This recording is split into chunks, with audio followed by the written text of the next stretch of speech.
God is able. From disability to possibility.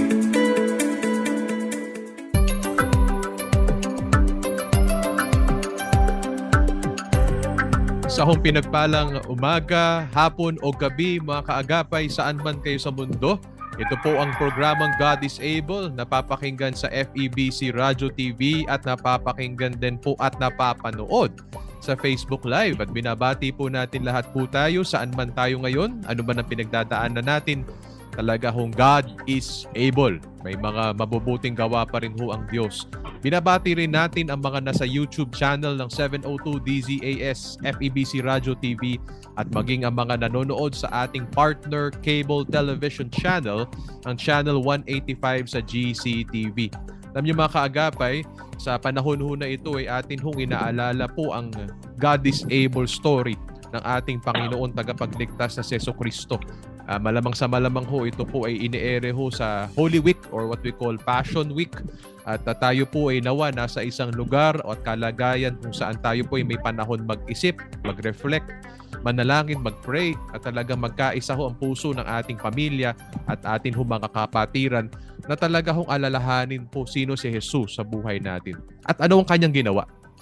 Pag nakilala mo si Jesus, makikilala mo rin ang kanyang dakilang gawa. Ito yung kanyang pagliligtas sa atin, pagbibigay sa atin ng mabuting buhay ngayon at magpakailanman. Yan po ang ating inaalala ngayong Passion Week. Who Jesus is, what Jesus Christ has done, at dahil sa kanyang ginawa, sino na nga ba si Jesus sa buhay natin? Para sa mga taong apektado ng kapansanan, nagiging personal ho ang Diyos eh. May personal na pangungusap ang Diyos, hindi lamang pang Holy Week, pang araw-araw. Dahil sa kanilang kalagayan, sa kanilang pinagdadaanan, kailangan ho talaga nila ho ang awa at grasya ng Diyos. Kaya nga ho, tila baga, mas napapadali ho sila ho makipag-ugnayan sa Kanya. At tapat ang Diyos, tapat ang Kanyang awa. Kaya nga ho, binigay ang Kanyang sariling anak na si Jesus ay para ho ang mga tulad po ng mga kababayan nating may kapansanan at maging lahat naman tayo may kapansanan spiritual, kapansanan pinagdadaanan, talaga hong manumbalik sa Kanya at magkaroon ho ng isang mabuting buhay. Purihin ang Diyos para kay Kristo Jesus. Ngayon pong araw na ito, habang nilulook forward natin ng Resurrection Sunday, isa na naman hong God is able story na isang pagkabuhay muli talaga ang atin hong mapapakinggan today dahil po kung makikilala nyo itong bagong kaibigan natin, tulad ng aking unang pagkakilala ngayon sa kanya, makikita niyong buhay na buhay ang kanya pong buhay. May kapansanan, yes. Mula pagkabata, apektado ho siya ng kapansanan. Makikita niyo po sa inyong screen ang kanya pong physical na kalagayan. Pero ang kanyang puso po ay buong buo at pinagpala ng Panginoon. At pinagpala ang kanyang mga gawa. Makikita ho natin po sa background ho niya ay ilang sketches dahil isa po siyang painter at sketcher. Ano po, gamit ang kanyang paa. Tunay nga po may buhay kapag ang Diyos ang kumikilos na ho sa mga pinagdadaanan natin. So wag na tayo magpatumpik-tumpik pa. Bilang pag-alala sa God who is able, let us welcome ang ating panauhin, si Kuya Bermin Rigor. Magandang araw sa iyo, Kuya Bermin. Welcome sa God is able. Magandang araw din po. Salamat po sa pag-invite sa akin dito po. Kuya Bermin, kamusta po kayo at nasaan po kayo ngayon?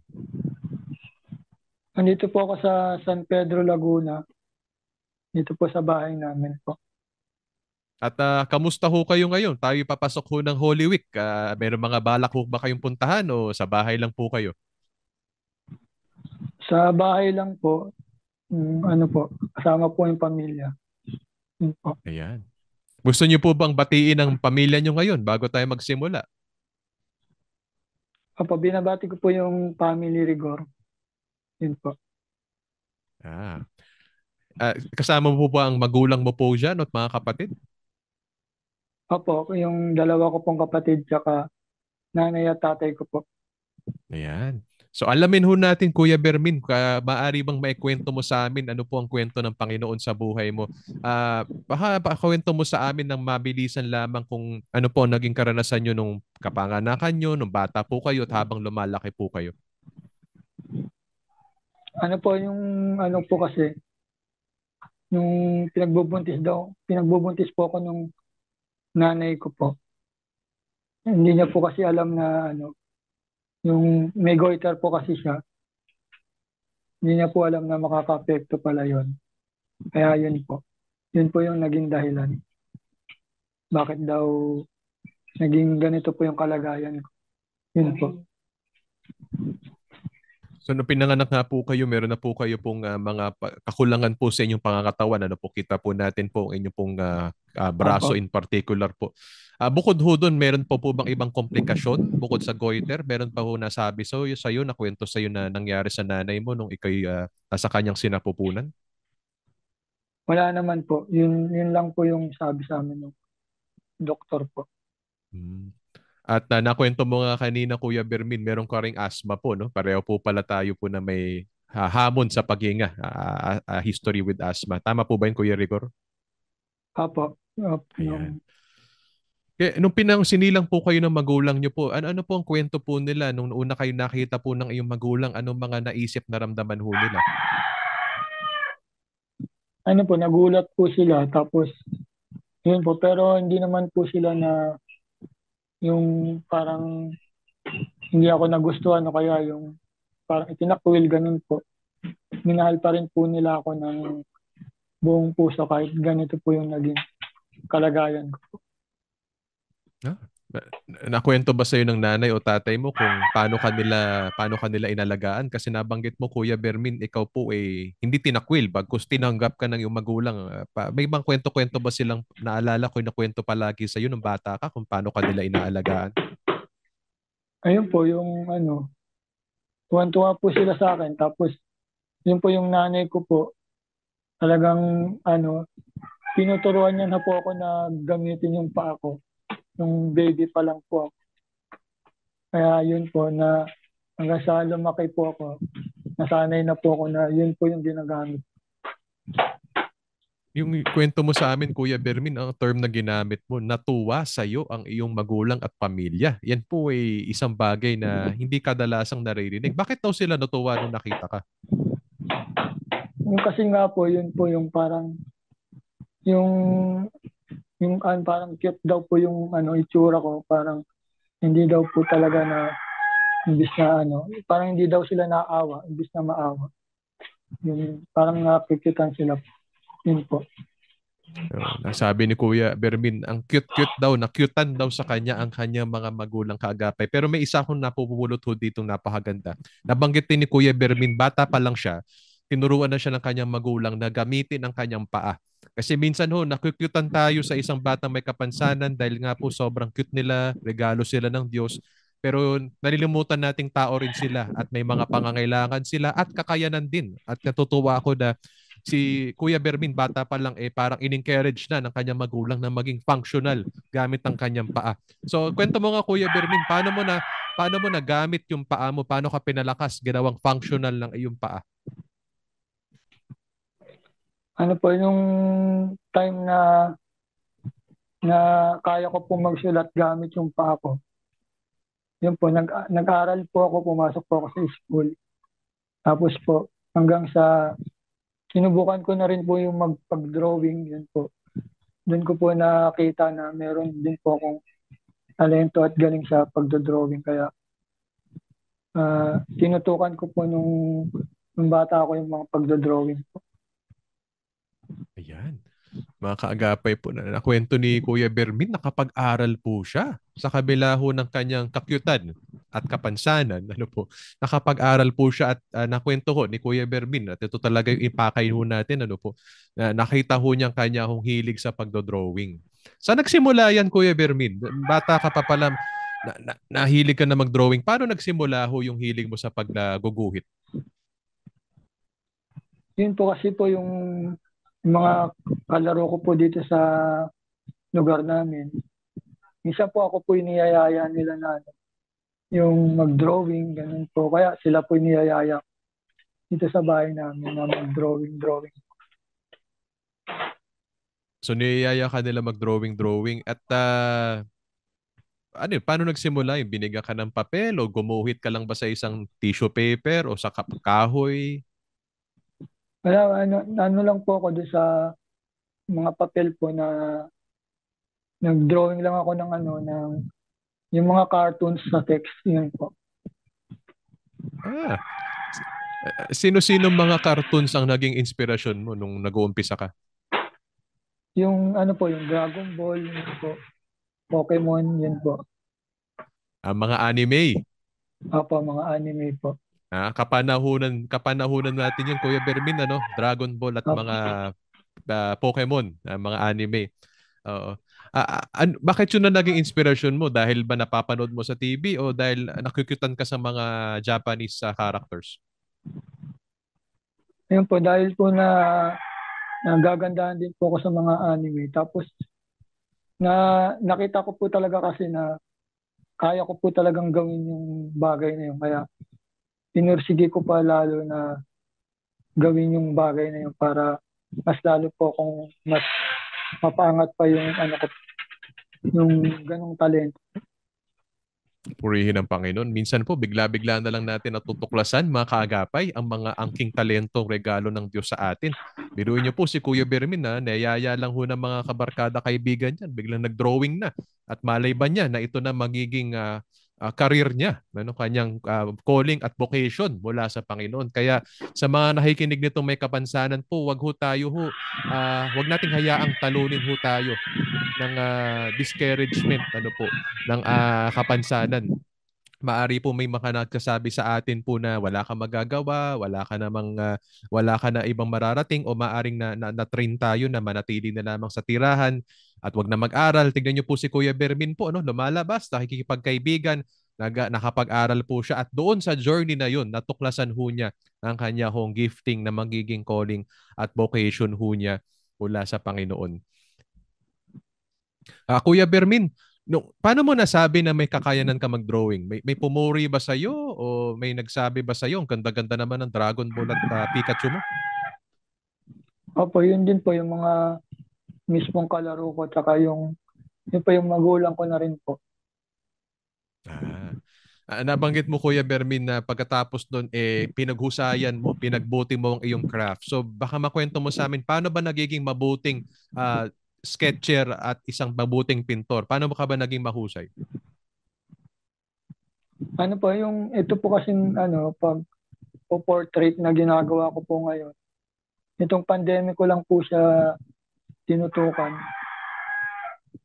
Kasi nga po nasa bahay lang, wala pong magawa. Yun po, pinag-aralan ko din po siya. Nanood din po ako sa mga ibang artist, sa mga YouTube, ganyan po. Yun po. So, nanood ka sa ibang artist. Tama ba narinig ko? YouTube? Apo. Pero nung wala pang YouTube at bata ka pa, ano yun, mga comics, magazines? Apo, nung bata po kasi ako, puro anime lang po yung mga dinodrawing ko. Yun po. At sabi mo, nanood ka sa YouTube. Sino-sino ba mga pinapanood o inspirasyon mo sa pagkaguguhit at pagpinta? Marami po, kagaya po si Erwin po, si Erwin Dairit, yung may kapansanan din po siya na nagpipainting po ngayon. Saka ano po, si Vin Politan po, yun po, yung madalas pong pinapanood dati po. Nabanggit mo si Kuya Erwin Dairit, tama po ba? Erwin Dairit? Opo. Siya po ay may kapansanan. Pareho po ba kayo ng kapansanan? Hindi po, iba po yung kapansanan niya. Pero ano po siya, hindi po siya yung nakakalakad. Magkakilala po ba kayo o nag-reach out ka ba sa kanya? Opo, yung magkakilala na po kami nung bago pa kami naging magkaibigan sa TikTok po. Sa TikTok ay naging magkaibigan. Nakakatuwa mga kaagapay po na as we honor God's calling, kahit may kapansanan po, as we honor God's calling, dadalhin niya po tayo sa iba't ibang tao po na magiging kaibigan kasama rin natin sa journey. Biruin niyo po mga kaagapay, dahil si Kuya Bermin, nag-inaral niya mag-drawing, magpinta, na-meet ho niya kapwang may kapansanan na may kakayanan din ho mag-drawing, magpinta. At yun nga po, nag-reach out po at magkakilala ho sila kasi kailangan po natin ng komunidad. Maging ating mga minamahal na may kapansanan, kailangan po nila ng mga tao pong nakakakilala sa kanila, tumatanggap sa kanila, nakakaunawa sa kanila. At ito, it doesn't hurt, may parehong passion, may parehong panawagan. Kaya siguro enjoy na enjoy sila magkakasama. Meron pa kayong parang Facebook group o komunidad? Paano nyo ini-encourage ang bawat isa? Kayo po ng mga sketch o nagsa-sketch at nagpe-painting? Ano po, wala po kaya, pero meron po kaming yung foundation ngayon na sinalihan po, na ang tinutulungan po yung mga may kapansanan na kagaya ko po. Maaari ba ikwento sa amin tungkol dito sa foundation organization ninyo, Kuya Bermin? Ano po yung Akay Foundation po ni Sol Aragones po, yun po. At ano po ang serbisyo po ng foundation po nito sa tulad po na may makapansanan? Ayun po, tinutulungan po nila yung mga kagaya ko na may kapansanan, lalo na yung mga hirap na hirap sa buhay na hindi kaya makapagtrabaho, yun po. Ayun. Binibigyan po nila ng mga pangkabuhayan, ganun po. Purihin ng Panginoon. Ano po, salamat sa Diyos sa mga grupo po na tumatanggap at tumutulong sa mga may kapansanan. Kuya Mervin, balik lang ako sa pamilya mo. So nung nalaman nila na magaling ka mag-drawing, magpinta, sila ba in-encourage ka nila o meron bang mga pangarap din ang pamilya mo para sa iyo na pinag-pray o pinag-isipan mo ring gawin? Opo, nung nalaman nila na magaling po ako na mahusay po ako mag-drawing, talagang sinuportahan po nila ako, pati po yung mga kaibigan ko po dito na nakakakilala po sa akin. Oo. Baka may kwento ka paano ka sinuportahan ng iyong magulang? Para bang pinupuri ka nila palagi o bumibili ba sila ng art materials? Paano ka nila sinuportahan? Ayun po, yung laging pinupuri po nila ako palagi. Tapos yun po, lagi sila excited kapag, lalo na po pag mga ganito, may mga interview ako. Yun po, masayang-masaya po sila. Baka nakikinig sila ngayon dyan. Nandyan ba ang pamilya mo ngayon? Opo, yung nanay ko lang po yung kasama ko ngayon dito. May trabaho po kasi yung tatay ko. Hello po nanay, sa nanay po at tatay ni Kuya Bermin at sa pamilya po niya. Salamat sa inyong pagtanggap at sa inyong pagmamahal kay Kuya Bermin. Mga kaagapay, ano po yung pamilya po ni Kuya Bermin, hindi lang tuwang-tuwa at na excited sa kanyang physical na kaanyuan. Sila rin po ay tuwang-tuwa at excited na suportahan siya sa kanyang natagpo ang panawagan. I'm seeing here po ang isang napaka-positibong pananaw ng mga carers patungkol sa realidad ng kapansanan. Na kapag pinalibutan natin po ng acceptance, ng encouragement, at support, kahit naman po anumang balit suporta po, yun nga ho, no? Pagpuri lamang using our words, pagsuporta sa kanyang pagpinta through materials, mahalaga po sa may kapansanan po, nakaka-transform ng kanya pong mindset po yun. Para baga sa atin po, sa salita ng Diyos, diba sinasabi, i-conform natin yung mind natin kay Christ. Ano po? Sa kanya pong kalangitan, kung saan ho matatagpuan si Kristo, iangat natin ang ating pananaw, ang pagtingin sa ating sarili, pagtingin sa ating kapamilya, kahit sa taong may kapansanan, dahil po fearfully and wonderfully made sila ng Diyos at si Kristo po ay nagbigay ng kanyang sarili para rin po sa kanila, para sa ating lahat. So purihin po ang Diyos para sa pamilya mo. Kuya Bermin, nakakatuwa ang pamilya mo at meron ka ba mensahe sa kanila ngayon bago tayo magpatuloy sa lahat ng kanilang ginawa para sa iyo? Nagpapasalamat po ako sa kanila kasi kahit ganito ako, tinanggap po nila ako ng buong buo at minahal po nila ako.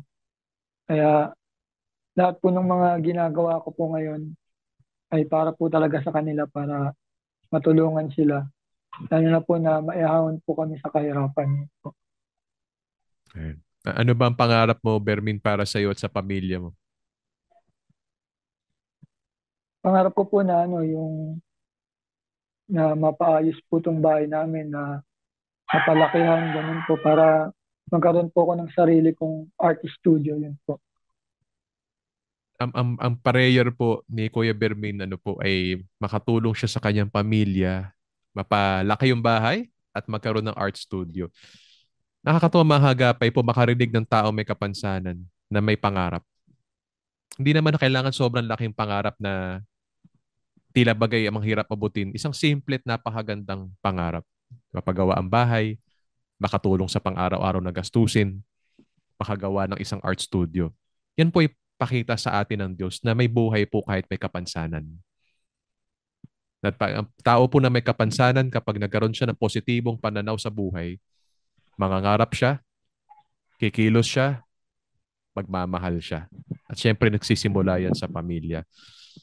Nakakatuwa Kuya Bermin, ano po ng pangarap mo at pagpe-pray namin na mapagawa mo ang bahay ninyo at magkaroon ka Salamat ng po. art studio. Saan mo ilalagay yung art studio mo at ano bang vision mo o ano bang nakikita mong mangyayari sa art studio na yan? Ano po, yung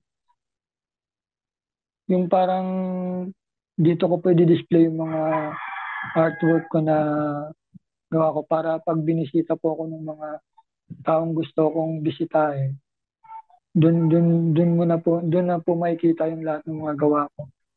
Yun po.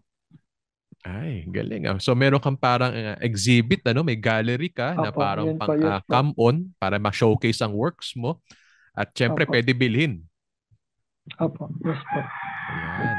At mamaya, Kuya Bermin, bibigyan ka namin ng pagkakataon ma-promote ang iyong pong mga gawa. Pero bago po yun, so ini-imagine ko yung art studio mo na ipagpe-pray natin. Ano kayang klaseng mga gawa ang makikita? Ano ba ang mga specialty mo pagdating sa drawing at sa painting? Ano po sa ngayon po kasi, black and white lang po yung mga drawing ko. Yung charcoal lang pong gamit.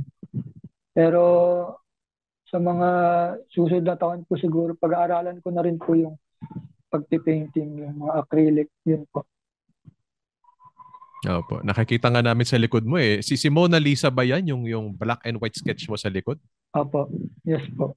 Anong mga favorite subject mo? Anong klaseng mga tao o lugar ang favorite mo i-sketch? Ano po, paborito ko po yung mukha po, yun po. Yun po yung madalas dinodrawing ko. Ang mga portrait? Opo, mga So mukha po may ng mga tao. nagpapagawa ba ng portrait sa iyo at kadalasan para sino-sino mga nagpapagawa ng portrait sa iyo para lang magka-idea yung mga nakikinig sa atin. Opo, medyo marami na rin po na nagpagawa sa akin. Karamihan po yung mga nasa abroad po. Mga nasa abroad, tama? Opo, mga nasa ibang bansa po. Okay. So nakikita nila sa Facebook page mo yung gawa mo tapos nagpapagawa sila sa iyo ng sketch. Opo, minsan po yung iba po sa TikTok po, yun po. Sa TikTok. Okay, okay. Mamaya Opo, mapopromote mo yan. So paano? Tapos mag-sketch ka tapos ipadadala mo sa kanila? Ikaw magpapa-LBC sa kanila?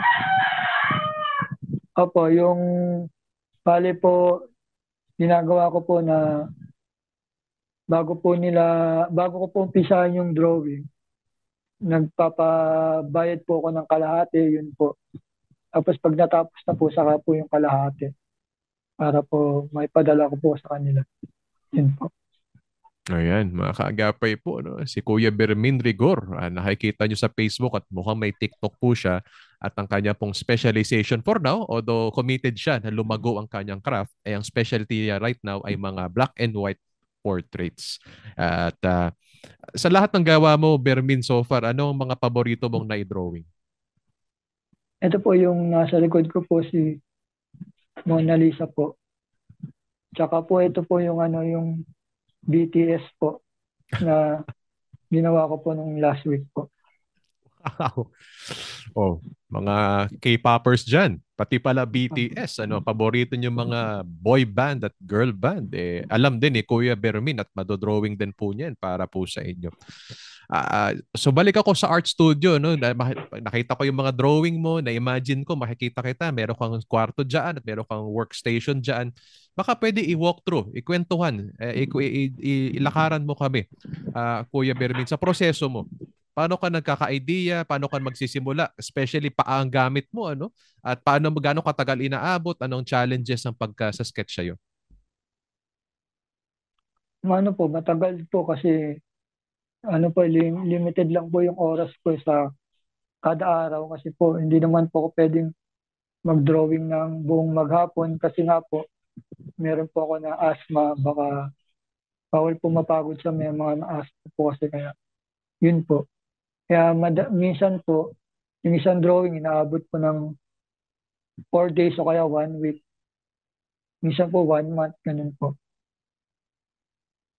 Okay. So, ikwento mo pa sa amin, Kuya Bermin. So, paano, may nagsabi mo, nagbigay sa'yo ng picture, ng kukopyahin mo o inspiration mo sa portrait. Ano yung parang process mo from start to finish ng isang project? Sabihin mo over 4 days. Ano yung mga nangyayari?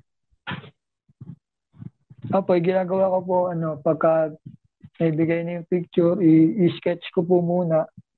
Tapos, yun po, saka ko po siya i-drawing na po ng by charcoal. Yun po. Kasi inaabot ng 4 na araw, no? Opo, matagal po kasi yung pag-shade, yun po yung mga matatagal na process.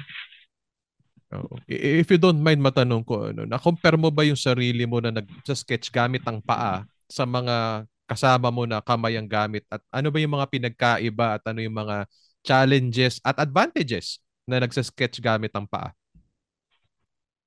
Kasi po sa kamay, mas mabilis po talaga na magawa yung isang drawing o yung sketch. Hindi po kaya sa paa kasi limitado lang po yung kayang abutin tsaka yung kayang hawakan pagdating po sa mga material na ginagamit sa pagdodrawing po. So, mas matagal talaga, no? It follows naman talaga mga Oh. kaagapay. Kaya nga po, challenge ito, no po, isa itong napakalaking challenge kay Kuya Bermin. Siya po, para sa kaalaman ng nakikinig o doon sa mga ngayon lang sumama sa atin, siya po may kapansanan po, hindi ho siya maka-sketch gamit ng kanyang kamay. Kaya ang kanya hong artwork, dinadaan ho niya sa kanyang paa. Kuya Bermin, gaano katagal mo po na master ang paggamit ng iyong paa? At ano diskarte mo? Paano mo na maximize ang pag-sketch gamit ang paa mo? Hindi ko po inisip na mahirap. Mas inisip ko po na kaya ko kasi naniniwala po ako na walang binigay yung Diyos na hindi mo kakayanin. Basta lagi ka lang manalig sa Kanya, yun po. Wow. Nakaka-bless naman yan, Kuya Bermin. Nakaka-inspire naman yan, lalo na sa panahon ngayon po, no, sa Passion Week. Inaalala natin ang ginawa ng Panginoong Yesus. Naalala namin sa buhay mo na may mga kaya palang gawin ng Diyos na napakagagandang bagay. Sabi ni Kuya Bermin, mga kaagapay, sa lungguhitan ko lang, basta manalig tayo sa Diyos, basta kasama natin ang Diyos, para bagang walang imposible. Nothing is impossible with God. God is able. Mahirap magpinta, mag-sketch gamit ang iyong paa. Ilan lang sa atin siguro ang makapagsabing nagawa natin yun before. Pero po, kahit po sa sobrang laking challenge po na ito, God is able. Dahil po, again, kita ko na naman yung mindset dito ni Kuya Bermin. Napakalinaw ng kanyang pag-iisip, kanyang pananaw. Na kaya ko to kasi kasama ko ang Diyos. Kaya kay sarap ipag-pray at suportahan ng art studio ni Kuya Bermin. Kuya Bermin, may mga curious lang ako. May mga kilala ka bang mas bata sa iyo na may kapansanan? O kahit mga walang kapansanan na natuturuan mo, na inspire mo dahil sa iyong mga gawa. Meron ba lumapit sa iyo at nagsabing, turuan mo naman ako, Kuya Bermin? At ano usually ang ginagawa mo pag may nagtatanong sa iyong gano'n? Opo, yung may mga may message din po sa akin, may mga lumalapit po na nagpapaturo. Tinuturuan ko din po sila, sinasabihan ko po sila kung ano yung dapat gawin, kung saan mag-uumpisa, yun po. So nagtuturo ka po, mga bata po ba ito? Tulad mo rin? Mga tulad ko rin po artist na yung iba po ngayon pala nagsisimula, yun po. At ano ang kadalasang sinasabi nila kapag nakikita ka nila, Kuya Bermin? Pag nakita ka ng isang artist, kapwa mo artist, ano ang kadalasang sinasabi sa'yo? Ayun po, na sobrang bilib po sila na talagang napakagaling ko daw, na hindi po nila lubos maisip na nagagawa ko yung ganong bagay. God is able talaga. Mabuti at dakila ang Diyos. Di ka ba napaisip, Kuya Bermin? Di ka ba napapray kay Lord minsan? Lord, gagawin mo naman pala akong artist. Bakit pa dinayaan mong may kapansanan ako kung pwede naman pala akong maging artist na may kamay? Bakit kinailangan ako matuto na may paa. May ganun ka bang time na napaisip ka ng ganun at tingin mo lang sa iyong pag-unawa lang, sa iyong pananaw lamang, bakit ginawa kang artist ng Diyos na may kapansanan? Siguro po kasi nakikita po ng Diyos na maraming tao na nawawalan ng pag-asa, maraming tao na napanghihinaan ng loob dahil sa hirap ng buhay. Kaya po siguro ako po yung ginawa ng Diyos na para tulungan sila, yun po. Kaya tinanggap ko na rin po sa sarili ko na yun po yung kaloob sa akin ng Diyos. O yun po yung siguro yung pinaka gagawin niya para sa buhay ko. Yun. Masasabi mo ba na mas masaya magpinta at mag-sketch dahil may kapansanan ka kumpara sa taong may kamay, may paa na nagpipinta din? Pareho lang ba yung saya o meron bang espesyal para sa iyo sa iyong kalagayan? Para sa akin, pareho lang po kasi kung kung gagawin mo naman yung bagay na yun na hindi mo sasamahan ng pagmamahal, wala rin po, bali wala rin po. Gusto ko po yung sinabi niya po kasi baka inisip natin, nako, special yan. So dapat special din ang kanyang calling, special din ang kanyang joy.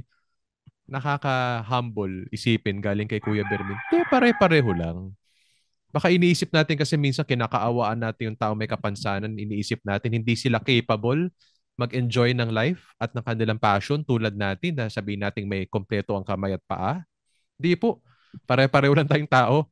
Pare-pareho may pangangailangan kay Lord. Pare-parehong mahal ni Lord at pare-pareho na i-enjoy ang life.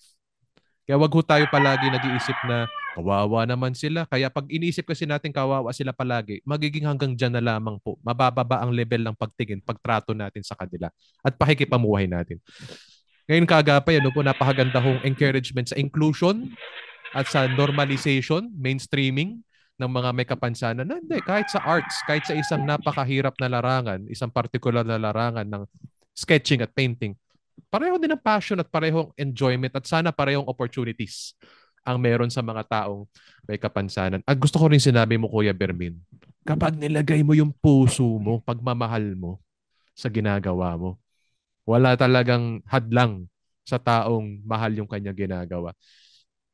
Kuya Bermin, sabi mo, mahal mo, yung puso mo nandiyan sa ginagawa mo. Paano na-develop ni Lord sa iyo yung pagmamahal sa iyong ginagawa? Kasi para sa iba, trabaho lang to. Para sa iba, may kapansanan ako, kailangan may gawin ako. Para mayroon ako naman akong tingin sa sarili ko. Sa iyo, pagmamahal siya. So paano to dinevelop ni Lord? Kasi po bukod sa napapasaya ko yung ibang tao, nakakatulong po ako sa pamilya ko at sa kapwa ko. Kaya talagang binubuhos ko po yung pagmamahal sa gawa. Kaya posigido po ako na mas lalo pang mapaangat yung talento ko. Yun po. Napansin ko lagi mo nababanggit-banggit sa usapan natin kasi mahal mo ang ibang tao kasi gusto mo magpasaya ng ibang tao. Naging natural ba sa iyo to, Kuya Bermin, o tinuro din ng Diyos sa iyo na mabuhay ka para sa pamilya mo? Mabuhay ka sa kabila ng kapansanan, mabuhay ka para magpasaya ng ibang tao? O nung bata ka pa lang ba, gusto mo na magpasaya ng mga tao? Opo, kasi po, yung po talagang madalas nakikita nila sa akin talagang masiyahin ako lagi po kung nakatawa, nakangiti. Kaya yun po, parang pagka nakikita ko pong masaya yung ibang tao dahil sa ginagawa ko, nagiging masaya na rin po. Ikaw naman, Kuya Bermin, paano ka naman pinapasaya ng Diyos? Kasi binibigay mo ang sarili mo sa iba, sa pamilya mo, sa mga nanonood sa'yo. Ikaw, paano ka pinapasaya, tinutulungan ng Diyos araw-araw? Kasi po, nakikita ko po na minsan may mga tao na yung napanghihinaan na ng loob, tapos nababasa ko minsan sa mga comment nila na buti na lang napanood nila ako, yun po. Doon po ako na mas lalong na-encourage po. Wow. Yan naman ho ang tamang gamit ng social media, mga kaagapay, para mang-encourage ng iba. Dami na pala siguro nakapagsabi sa iyo, Kuya Bermin. Sabi mo nga, nabe-bless sila, natutuwa sila sa gawa mo. At meron bang mga nakakapagbukas ng loob nila sa'yo, nakakapag-private message sa'yo, nakakapag-share ng buhay, pinagdadaanan nila sa'yo at na-encourage mo sila? Paano pag may lumapit sa'yo today at may kapansanan siya at nalulungkot siya, feeling niya wala siyang magawa sa buhay o kahit taong kompletong kamay paa, may lumapit na ba sa yung ganong klaseng taong humingi ng tulong sa'yo? Opo, meron na rin pong ganun na yun po, sabi nila na akala nila yung problema nila mabigat na, yung pala, mas mabigat pa pala yung pinagdadaanan ko. Kaya nung nakita nila ako, parang inisip nila na bakit sila uh, manghihinaan ng loob eh. Mas mabigat pa pala yung pinagdadaanan ko. Yun po. At ano ang sinasabi mo sa kanila kapag nakita at na-realize nila, oo nga, mas magrabe ang pinagdadaanan ni Kuya Bermin. Anong payo mo at encouragement mo sa mga taong lumalapit sa'yo? Sabi ko po sa kanila na magdasal lang po sila lagi. Lagi lang po silang humingi ng prayer sa Panginoon kasi alam ko po na lahat ng dasal natin nagiginig yan ng Diyos. Hindi man siya naibibigay agad, pero alam ko na ibibigay din talaga agad. Bibigay din po talaga ni Lord yun.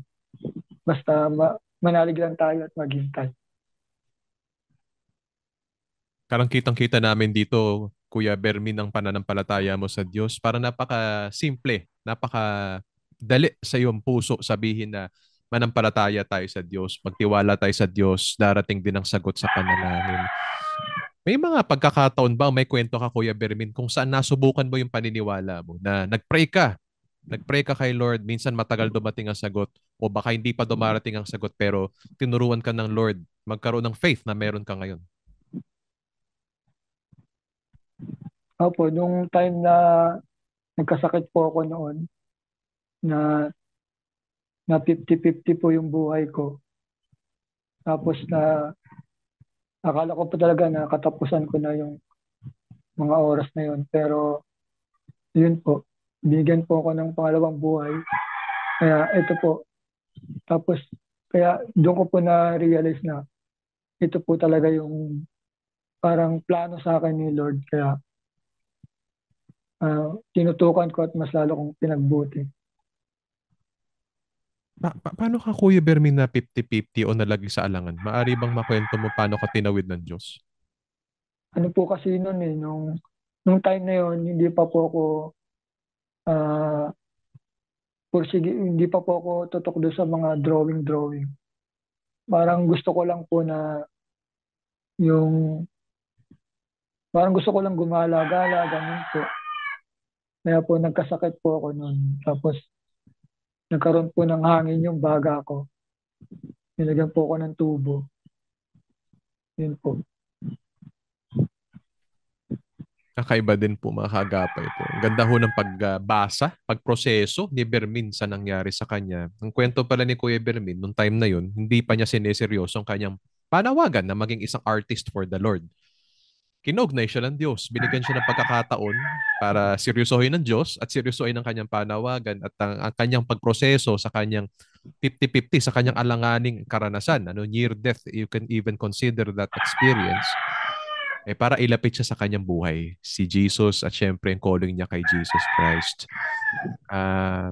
Kuya Bermin, pag nagdadasal ka sa Diyos, ano ba ang parang pagkakilala mo sa Diyos? Paano ka lumalapit sa Diyos sa panalangin?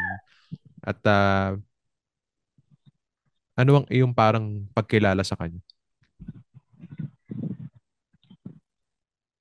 Ano po, yung naniniwala po ako na yung Diyos, siya yung gumagabay sa atin lagi sa araw-araw. Naniniwala po ako na yung buhay natin magkakaroon ng direksyon kapag siya yung inuuna natin, lalo na po sa umaga. Yun po. Ang Diyos malapit sa atin. Ang Diyos kasama natin, mga kagapay. Totoo po yung sinasabi ni Kuya Bermin. At paano nga ba natin mararanasan na malapit ang Diyos at kasakasama natin ang Diyos kung hindi maging personal tayong may relasyon sa Diyos? At ito'y posible po sa pamamagitan ng kanyang bugtong na anak na kanya ho pinadala sa anyo ng tao upang makipagrelasyon at makasama ho tayo. Pero bukod sa samahan tayo, pagbayaran ng ating mga pagkukulang, kahinaan, pagbayaran po kahit ang atin ho mga nakaraan at pagkukulang ng ibang tao sa atin upang talagang maging malaya tayo, mabuhay para sa Diyos. Yan po ay si Panginoong Jesucristo at nawa panalangin ko, especially ngayong Passion Week na kung saan tayo binubuksan ng Diyos sa Kanya hong turo. Nabuksan natin ang mga puso natin at tanggapin natin po si Kristo Jesus sa isang personal na relasyon upang yung paniniwala ni Kuya Bermin na kasama niya ang Diyos, tinutulungan siya ng Diyos, ay maging totoo sa ating lahat. Nakaramay natin ng Diyos, natutulungan tayo ng Diyos, na naintindihan tayo ng Diyos, na pinapatawad tayo ng Diyos. Paano mararanasan yun? Mararanasan mo sa isang personal na relasyon sa Panginoong Jesus. At nawa para sa ating lahat ngayong Passion Week, magkaroon ng ganong realisasyon at may ganong pagtanggap sa Panginoong Jesus. Kuya Bermin, bukod sa art studio, although malaking pangarap na yan may iba ka bang pangarap para sa mga kapwa mong may kapansanan, especially sa mga kapwa mong may kapansanan na may parehong tila bagay calling sa iyo sa arts? Ano po, pangarap ko po na kung ano man po yung narating ko na sa ngayon, sana marating din po nila yan. Basta wag lang silang bibitaw, basta lagi lang di sila magdasal at manalig sa Diyos. Yun po. Ulitin ko po mga hagapay, ano po, palagi tayo magdasal sa ngalan ni Jesus Christ. At tayo po magtiwala sa Diyos.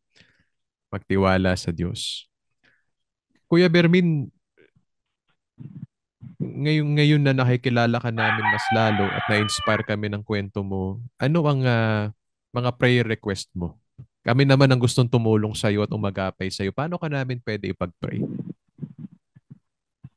Ano po, yung lagi ko lang din po pinagdadasal na sana ay wag na sana akong magkasakit. Yun po. Wag na sana, pati yung family ko po, yun po, wag silang magkasakit. Lalo na yung nanay tatay ko po na laging umaagapay sa akin. Yun po. So, pareho sa kalusugan, pareho sa pamilya. May tanong ko lang, Kuya Bermin, nagpe-pray ka ba na magkaroon din ng pamilya? Opo, naisip ko rin po, pero sa ngayon po mas priority ko po yung talento ko at yung pagtulong ko po sa pamilya. Ayan, napakalinaw ho ng calling niya, ano po, pati yung timing ng calling niya. Sa ngayon, ang mahalaga sa kanya, paglilangin, i-grow, i-expand ang kanyang abilities from God. At the same time, alagaan mo na ang pamilya niya. Meron ba mga mas batang kapatid na sinusuportahan mo pa, Kuya Bermin? Opo, yung ano ko po, bunso namin na grade 11 na po. Pero nangangarap din si Kuya Bermin one day, siguro nga magkaroon ng pamilya. Huwag kang mag-alala, Kuya Bermin. Dahil sa iyong pagbibigay ng sarili mo sa iba, napakalaki ng pamilya mo. Yung mga tinutulungan mo, yung mga na-inspire mo, yung mga kaibigan mo, parang pamilya mo na rin. At salamat at inimbita mo kami sa God is Able sa iyong pamilya, sa iyong mundo. Pagpalain ka ng Diyos, Kuya Bermin. At may pangarap ka ba, prayer ka po ba na bukod sa art studio, makapagsimula ng school para sa may kapansanan?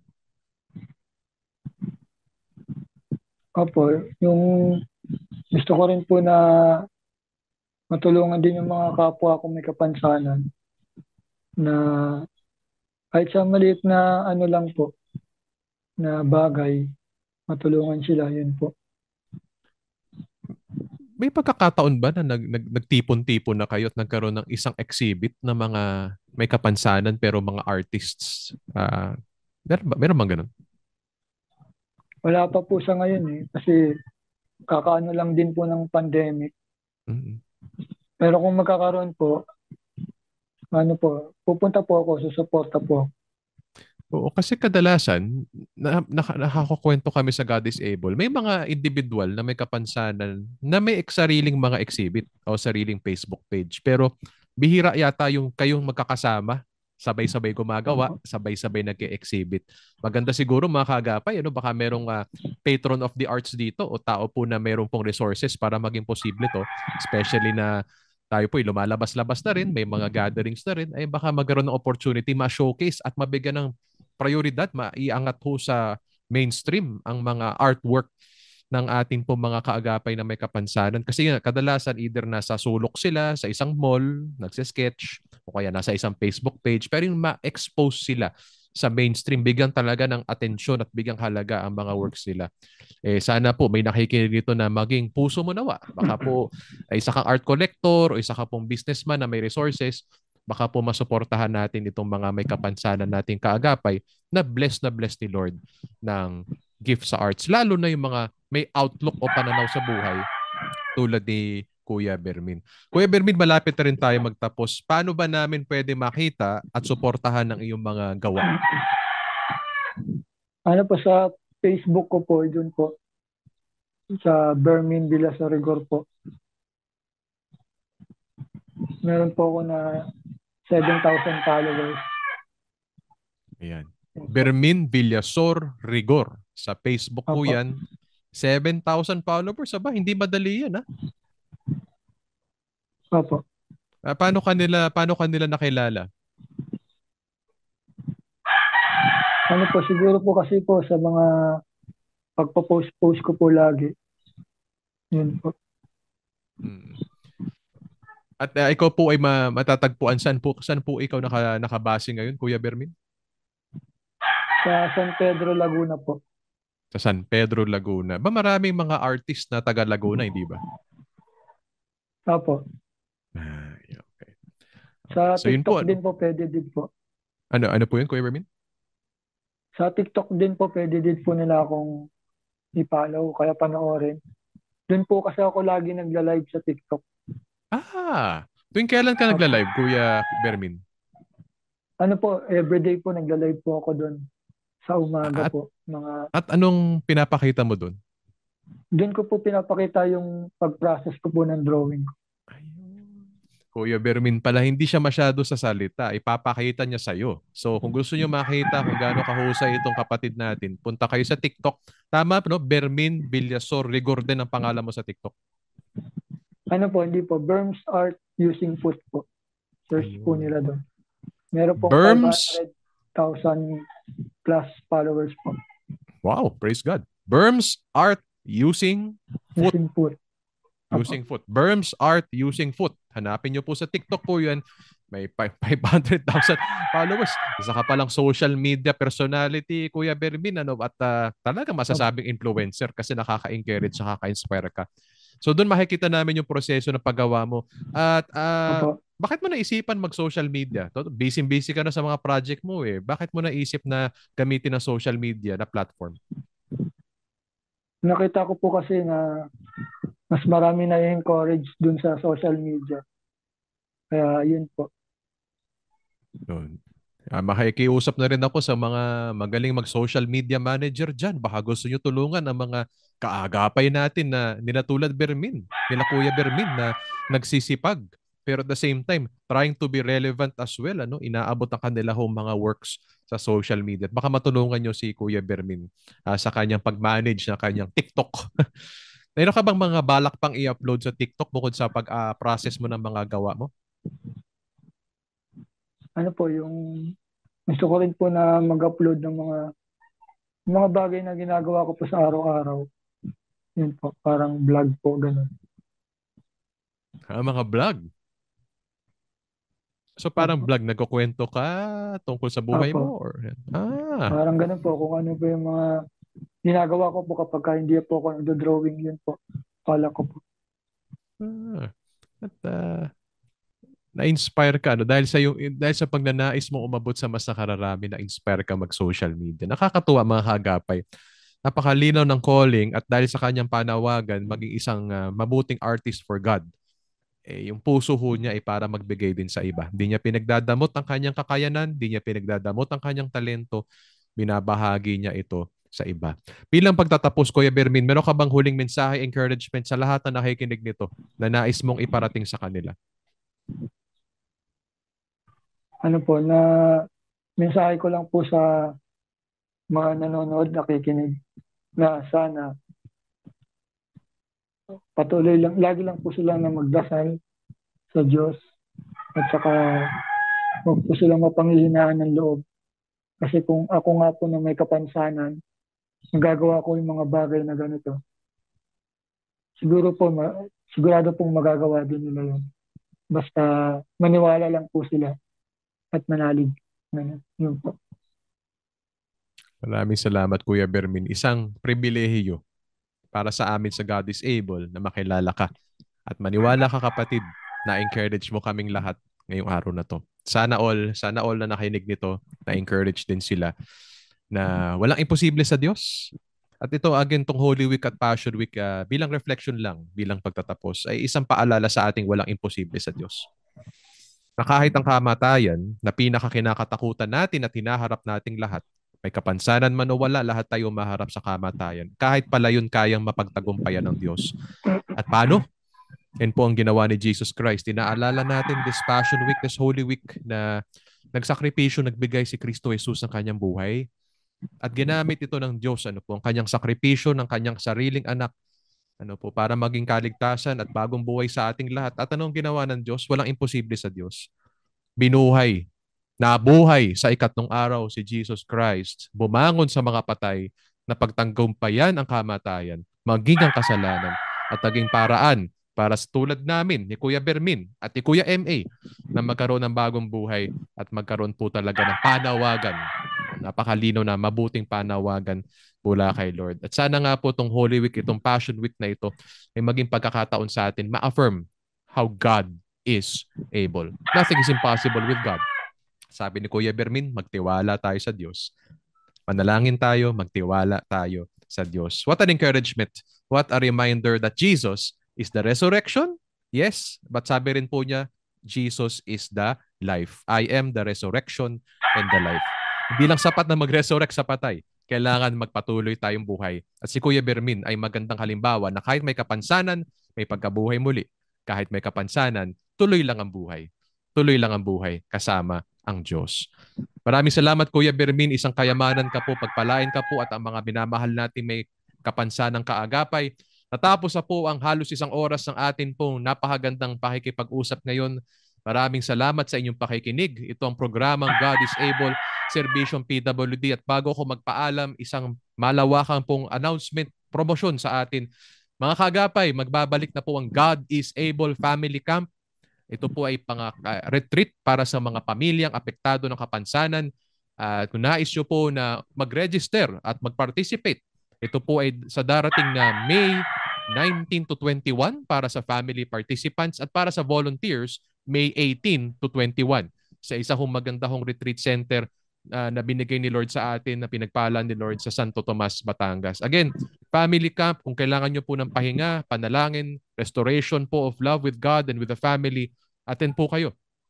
At kung nais nyo po magbigay ho ng inyo pong intention to register, pwede ho kayo mag-register ho, magpaalam sa ating Facebook page, mag-DM o private message kayo sa God is Able International Foundation. Ulitin ko po, Facebook page, God is Able International Foundation. PM ho kayo doon. Or if you want to sponsor a family affected by disability to the family camp, gusto nyo po magsuporta ho sa kanila, sponsor ang kanila pong 3 days at 2 nights ho doon of rest and restoration, pwede rin kayo mag-send ng private message at magsabing, I wanna sponsor a family. Better yet, I wanna sponsor families for Family Camp 2023. So that on that encouraging note rather, nais ko na po magpaalam. Kami ang programang God is Able, laanay katatagan at pag-asa sa mga Filipino PWDs. Muli ako si Pastor Paulo Sanchez. Kitang-kita natin po from disability to possibility. God bless you po at maraming salamat po. We love you. God is able, from disability to possibility.